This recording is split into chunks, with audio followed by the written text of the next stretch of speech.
At 11 years old, Cristiano Ronaldo was told he wasn't good enough.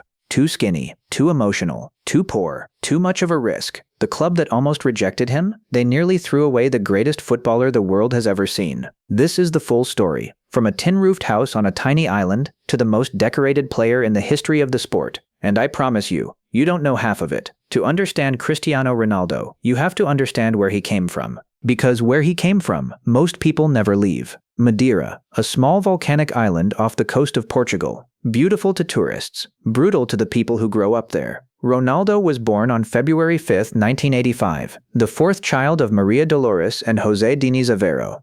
They lived in a tiny house in a neighborhood called Quinta do Falcão. The house had one bedroom. 4 children shared it. His father, José, worked as a gardener for the local council. He also struggled with alcoholism his entire life. His mother worked as a cook and a cleaner just to keep the family alive. Ronaldo has said in interviews that he remembers going to bed hungry. Football was the escape, the only one available. He'd play in the streets before school, at lunch, after school, and after dinner, until it was too dark to see the ball. His shoes wore out faster than his mother could replace them. By the time Ronaldo was 8, everyone in the neighborhood knew he was different. Not just good, different. He joined Sporting Lisbon's academy at 12, the first time he had ever been on an aeroplane. Other boys laughed at him when he spoke.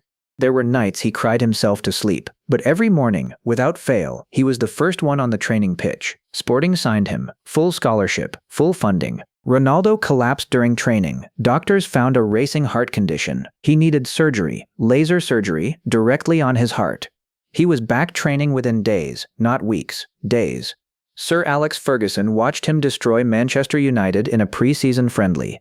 The fee was £12.24 million, the most United had ever paid for a teenager. Ferguson handed him the number 7, worn by George Best, Eric Cantona, David Beckham. The boy nobody wanted, who became the player nobody could stop.